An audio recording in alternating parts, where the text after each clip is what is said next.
Zovem se Vedrana, imamo 3 djece i kad je došao 3. dječak, bacilo nas je nepripremljeno u svijet djece s posebnim potrebama, u svijet bolesti i dijagnoza.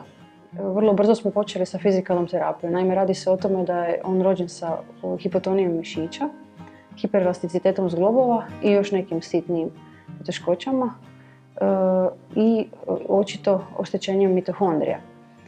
Jedini lijek koji za to postoji jest fizikalna terapija i što više stimulacija da bi se tijelo do neke razine moglo oporaviti. Mi jesmo počeli raditi, radilo se u sustavima i radimo mi doma. Međutim, on je sporo napredovao i na fizičkoj razini i na svim ostalima komunikacija i to. I ono što smo znali smo da je kognitivno odličan, ali to se znalo po pogledu. Gotovo po ničem drugom jer je komunikacija bila jako slaba. Nije govorio, odnosno to što je zvukove koje ispuštao su bili nerazumljivi, samo je pametno gledao. I tražite i kopate rješenje i u jednom trenutku se u hodniku gdje sve mame sjede pojavila riječ Carnomed. Prvi sljedeći put kad smo mogli otputovati u Novi Sad smo otputovali i od onda se naš život svodi na život prije Carnomeda i Carnomedska era. Doktor Kučera je pregledao mog dječaka HRV tehnologijom i konstatirao je ono što smo mi zapravo znali za njega. A to je da njegovi sistemi nisu svi popaljeni. On je, laički rečeno, vozio pod ručnom, imao je slabo gorivo. On je bio svjestan toga da sistemi nisu popaljeni, ali njegovo tijelo nije moglo napraviti ništa da se to promijeni. Doktor Kučera je propisao terapiju i mi smo krenuli odmah. Čim smo došli kući s time, u subotu pregled, u nedjelju prvi dan uzimanja terapije, u ponedjeljak uobičajene vježbe na koje smo išli. I tad već počinje nešto što je po mom mišljenju ravno čudo, međutim ne znam kako bi to drugačije nazvala. Naime, nakon svake od terapija on bi, kad bi završavalo, njemu je glavica padala i on je bio iscrpljen, on je zapravo izgledao kao krpena lutka. Povremeno bi držao glavicu ravno, međutim glavica je padala kad bi bio umoran. Naprosto je uvijek bio na rubu svojih snaga. I taj ponedjeljak nove Carnomedske ere, on je nakon terapija uobičajenih izašao van ravne glavice. Ja sam micala to od sebe, nisam htjela pripisati Carnomedu niti ičemu, nego sam ga naprosto promatrala. I ono što mi znamo, to je, budući da se svaki dan s njim vježba, koliko je on u stanju izdržati kakvo vježbanje, kako se ponaša nakon toga, koliko bude umoran, kako spava. I to što smo uočili je da je dužina, njegova izdržljivost, vrijeme vježbanja se naglo počela povećavati. Izgledalo je kao da se puni. Njegovo tijelo koje je bilo prazna lutka, odjedanput je počelo dobivati mišiće, dobivati strukturu zapravo djeteta koje se drži čvršće. 2 mjeseca nakon toga se dogodio prvi veći skok, a to je govor. On je u manje od mjesec dana došao do 70 riječi sa prepoznavanjem i izgovaranjem. Od onda do danas izgovor je sve bolji i bolji. Rečenice su bogatije, razumije padeže, pridjeve, pjeva tako da melodiju ponovi bez problema, ponovi intonaciju koju je čuo. On sam mijenja riječi pjesama. Dakle, što se tiče govora, tu smo upisali kvačicu, govor je riješena stvar. Nakon tog drugog dana Carnomedske ere, mom dječaku više nikad nije glavica pala, ona je ostala ravno i kad je najviše umoran, on zapravo drži glavu. Dakle, tonus vrata, mišića, glave je ispravan. Sljedeće što se dogodilo 4 mjeseca nakon početka cijele te priče je da se uspravio na nogice. On do tada nije mogao stajati i kad god je bilo govora o tome kad će on uopće se osoviti na noge, bio će li ikad moći hodati, prognoze su bile razne, a to bi značilo uzeti kristalnu kuglu, pogledati unutra i pogledati koji će se broj pojaviti. I nijedan od brojeva koji se pojavljivao nama nije bio drag i nije obećavao ništa. Dapače. Međutim, on je jedan dan bio u kadi punoj vode, uhvatio se za rub i počeo se ustajati. I vratio se nazad u kadu. Ustao se, vratio se nazad i tako, ni manje ni više nego 40 puta za redom. Na što smo mu mi ispraznili kadu jer smo se bojali da te nogice to ipak neće izdržati. Kako je to ponovio u vodi, tako je sljedeći dan to ponovio vani na suhome. Malo nakon smo došlo ljeto, išli smo na more, na mjesto gdje ima puno kamenja, bockavo je. On je tražio puzati po takvom kamenju po kojemu ja bosa nikad ne bih hodala. Mjerili smo udaljenosti, to je bilo 50 metara u komadu bez odmora. On voli vodu, on voli plivanje i budući da smo se mi doma dogovorili da ga ne tretiramo kao osobu s poteškoćama i ograničenjima, a sva ostala djeca su skakala u more, onda smo mi njega jednostavno bacili s obale.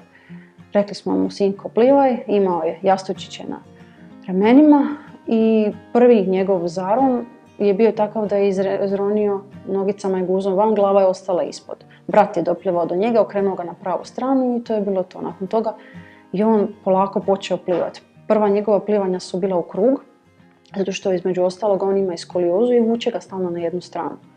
Međutim, tijekom ljeta se dogodilo da je on počeo plivati ravno i preplivavati uvalicu koja je 50 metara udaljenosti s jedne obale na drugu.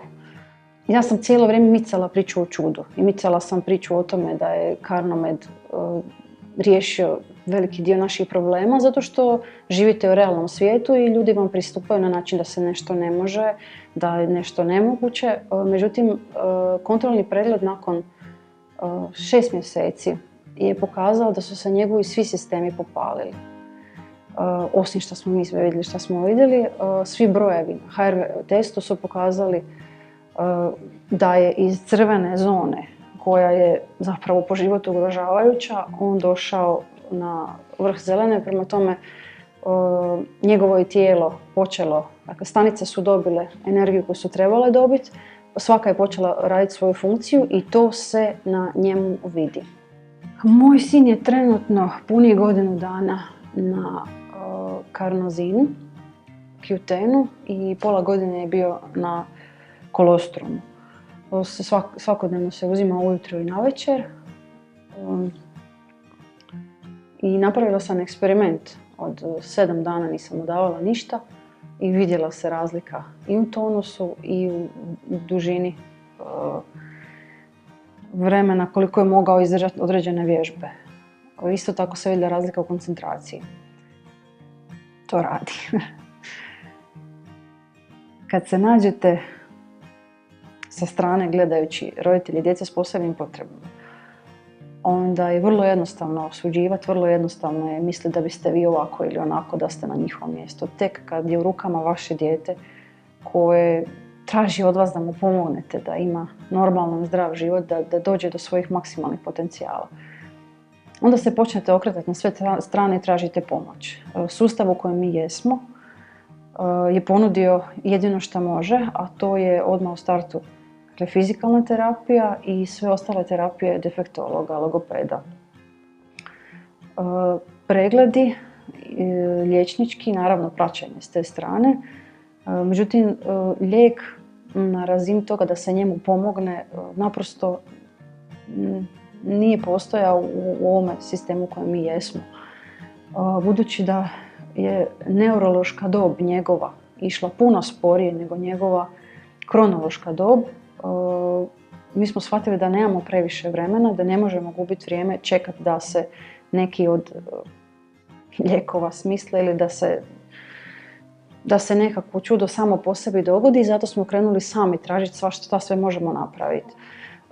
I budući da se pojavila priča o Carnomedu i liječniku koji stoji iza toga, koji ima bogato iskustvo Zato smo se mi odlučili uputiti se prema njima i barem odraditi prvi pregled i vidjeti što će se dogoditi.